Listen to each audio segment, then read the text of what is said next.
नमस्कार बच्चों, आज हम करेंगे जनसंचार माध्यम का अगला क्वेश्चन नंबर 3। संचार के विभिन्न प्रकारों का संक्षिप्त परिचय दीजिए। संचार के कौन कौन से प्रकार हैं, ये हमने बताना है। संचार एक जटिल प्रक्रिया है और विभिन्न परिस्थितियों में उसके भिन्न भिन्न रूपों का प्रयोग किया जाता है। ये रूप परस्पर घुले मिले होते हैं, इसलिए इन्हें अलग अलग करके देखना काफ़ी कठिन होता है। फिर भी अध्ययन की सुविधा के लिए संचार के रूपों या प्रकारों का निम्न शीर्षकों में बांटा जा सकता है। मतलब ये जटिल प्रक्रिया नहीं, मुश्किल है, फिर भी मतलब जो लेखक है उसने इसके जो है प्रकार बताने की कोशिश की है, इसको अनेक शीर्षकों में बांटा है। तो पहला इसका है सांकेतिक संचार। सांकेतिक से मतलब सांकेतिक के नाम से ही हमें समझ में आ गया, संकेत करना या इशारा करना। यानी जब कोई व्यक्ति अपने विचारों को इशारे के माध्यम से समझाता है, तो देखो नाम से हमें इसका पता चल जाता है। जब हम किसी व्यक्ति को केवल संकेत या इशारे द्वारा अपना संदेश देते हैं, तब यह भी एक प्रकार का संचार है। उदाहरण के लिए कक्षा में शिक्षक जब किसी बच्चे को अपने पास बुलाने के लिए उंगली से संकेत करता है और बच्चा उस संकेत को समझकर उसके पास आकर खड़ा हो जाता है, तब यह सांकेतिक संचार कहलाता है। अगला है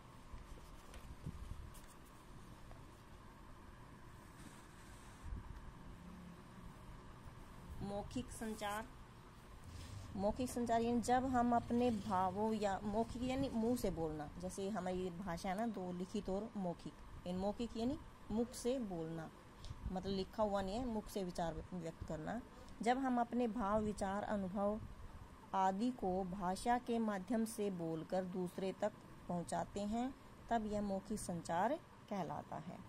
उदाहरण के लिए जब हम अपने शिक्षक के सामने हाथ जोड़कर नमस्कार या प्रणाम कहते हैं, तब यह मौखिक संचार का रूप होता है। इसमें हाथ जोड़ना अमौखिक संचार का रूप होता है। यानी हाथ जोड़ते हैं तो हम बोलते नहीं हैं, वो तो अमौखिक हो गया। लेकिन हाथ जोड़कर और जब बोलते हैं, प्रणाम कहते हैं, नमस्कार कहते हैं, तब क्या हो जाता है? मौखिक संचार। अगला इसमें अमौखिक संचार। जब हम किसी से बातें करते हुए अपनी आँखों, चेहरे, हाथों की गति, स्वर के उतार चढ़ाव आदि का प्रयोग करते हैं, तब यह अमौखिक संचार कहलाता है। हमारे जीवन की महत्वपूर्ण भावनाएं जैसे खुशी हमारे चेहरे से या आंखें बता देती हैं। जब हम ज़्यादा खुश होते हैं तो हमारी आंखें बता देती हैं कि हम बहुत खुश हैं। आश्चर्य है तब भी हमारा चेहरा जो है उसको प्रकट कर देता है। दुख है तो भी बता देता है। प्रेम है तो भी, मतलब जो कुछ ऐसी बातें हैं जिनको हमें बोलना नहीं पड़ता, अपने आप हमारे चेहरे पर दिखाई दे जाते हैं। खुशी है या गम है, उसको कहने की ज़रूरत नहीं है, अपने आप वो चेहरे पर आ जाता है। तो ये है अमौखिक संचार। अगला है अंतः व्यक्तिक। अंतः यानी अंदर, मनुष्य के अंदर। अंतः व्यक्तिक यानी इंटरपर्सनल संचार। यह संचार का सबसे बुनियादी रूप है। इसमें स्रोत या संचारक तथा प्राप्तकर्ता दोनों एक ही व्यक्ति होते हैं। कई बार होता है कि हम सोचते रहते हैं, कई बार हमारे मन में प्रश्न उठते हैं और खुद ही हम उसका उत्तर दे लेते हैं, तो ये होता है अंतः व्यक्तिक। उदाहरण के लिए जब हम मन ही मन कुछ योजना बना रहे होते हैं, पूजा या प्रार्थना करते हैं, समय ध्यान होता है, तब हम अंतः व्यक्तिक संचार कर रहे होते हैं। यानी मन ही मन अपनी योजना बनाना अंतः व्यक्तिक कहलाता है। अब अंतर व्यक्तिक, अंतर यानी एक दूसरे में अंतर होना, यानी दो व्यक्ति पास में बैठे हुए हैं, अंतर व्यक्तिक। जब दो व्यक्ति आमने सामने होकर एक दूसरे से संचार कर रहे होते हैं, तब उसे अंतर व्यक्तिक संचार कहते हैं। इस प्रकार के संचार में फीडबैक तुरंत प्राप्त होता है। इस संचार की सहायता से ही हम अपने दैनिक ज़रूरतों को पूरा करते हैं, आपसी संबंध विकसित करते हैं। अतः सामाजिक व पारिवारिक संबंधों को मजबूत बनाए रखने में संचार का यह रूप अत्यंत महत्वपूर्ण भूमिका निभाता है। यानी जब हम आपस में बातें करते हैं तो इससे क्या होता है, हमारे जो संबंध है वो गूढ़ हो जाते हैं, मजबूत हो जाते हैं। जीवन में उन्नति, नौकरी व दाखिला पाने के लिए भी संचार के इस रूप का प्रयोग होता है।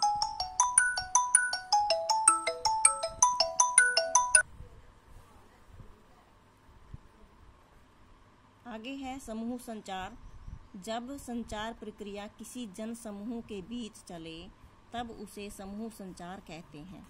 उदाहरण के लिए लोकसभा या राज्यसभा में होने वाली चर्चा समूह संचार, यानी बहुत सारे लोग बैठे हुए हैं समूह संचार समूह में, जैसे ग्राम पंचायत की बैठक में होने वाली चर्चा है, या विचार विमर्श, या कक्षा में शिक्षक छात्रों के बीच होने वाली परिचर्चा आदि समूह संचार के रूप में है।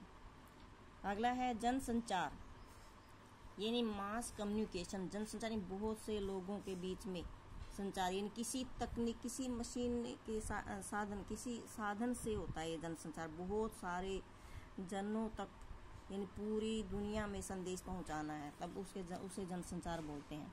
जब हम व्यक्तियों के समूह के साथ प्रत्यक्ष संवाद करने की बजाय किसी तकनीकी या अन्य यांत्रिक उपकरणों की सहायता से समाज के विशाल वर्ग से संवाद स्थापित करने का प्रयास करते हैं, तब उसे जन संचार कहते हैं।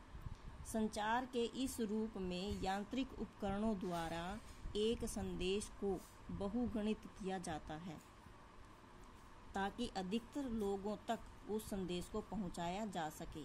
जैसे प्रेस है, रेडियो, टेलीविज़न, इंटरनेट आदि जनसंचार के प्रमुख साधन हैं, उपकरण हैं। तो इससे क्या होता है, बहुत बड़े जन समूह को संबोधित किया जा सकता है। अगला प्रश्न है जनसंचार की विशेषताएं। विशेषताएं क्या क्या है इसके जनसंचार के? जब हम जनसमूह के साथ प्रत्यक्ष संवाद करने की बजाय किसी तकनीकी या यांत्रिक उपकरण की सहायता से समाज के विशाल वर्ग से संवाद स्थापित करने का प्रयास करते हैं, तब उसे जनसंचार कहते हैं। जनसंचार की प्रमुख विशेषताएं निम्नलिखित हैं। जनसंचार में प्राप्तकर्ताओं का बड़ा विशाल समूह होता है। इसमें शहरी व ग्रामीण, अमीर व गरीब, स्त्री पुरुष, युवा व वृद्ध आदि सम्मिलित होते हैं। मतलब जब जनसंचार होता है तो ये बहुत बड़े स्तर पर होता है, पूरी दुनिया के लिए होता है। इसमें कोई अमीर हो, गरीब हो, स्त्री हो, पुरुष हो, युवा हो, वृद्ध हो, ये सब के लिए ओपन होता है ये, इसमें प्राइवेसी नहीं है। दूसरा है जनसंचार द्वारा प्रसारित या प्रकाशित संदेशों की प्रकृति सार्वजनिक होती है। सार्वजनिक यानी सभी उसको सुन सकते हैं, इसमें प्राइवेसी नहीं होती, सभी के लिए है ये, अर्थात संदेश सभी वर्ग आयु के लोगों के लिए होता है। फिर आगे है जनसंचार में फीडबैक तुरंत नहीं, मतलब इसका फीडबैक यानी जो संचारक अपने विचार व्यक्त कर रहा है उसका फीडबैक तुरंत नहीं मिलता, क्योंकि ये जैसे हम टेलीविज़न के माध्यम से, रेडियो के माध्यम से कर सकते हैं, अखबार के माध्यम से होता है ये पूरे जनसंचार का जो है, इनका माध्यम जो है बहुत बड़ा, जो स्टेज लेवल पर होता है, तो इसका फीडबैक जो है वो तुरंत नहीं होता। महीने में या 15 दिन में या 3 दिन में ऐसे फीडबैक उसका जाता है, जब जनता की राय जो है उसमें दी जाती है। जनसंचार में स्रोत या संचारक का प्राप्तकर्ता के साथ प्रत्यक्ष संवाद न होकर किसी तकनीकी उपकरण के माध्यम से होता है। प्रत्यक्ष यानी आमने सामने संवाद नहीं होता, तो ये जो है किसी जैसे टेलीविज़न के माध्यम से होता है, तो वो तो वो हमें दिखाई दे रहा है, लेकिन हम उनको दिखाई नहीं देते, तो प्रत्यक्ष संवाद नहीं होता, किसी तकनीकी या मशीनी टेक्निकल उपकरण के माध्यम से होता है।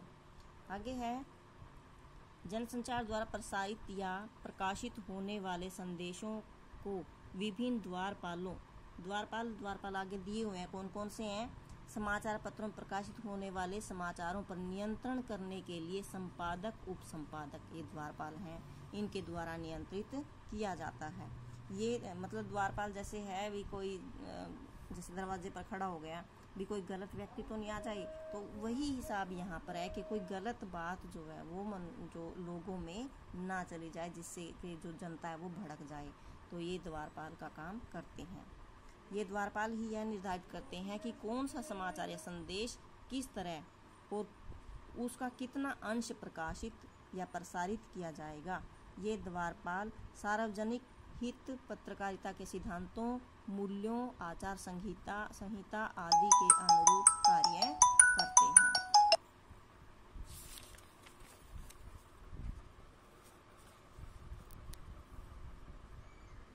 तो बच्चों आपको जो है ये दोनों प्रश्न समझ में आए होंगे। और अगला जो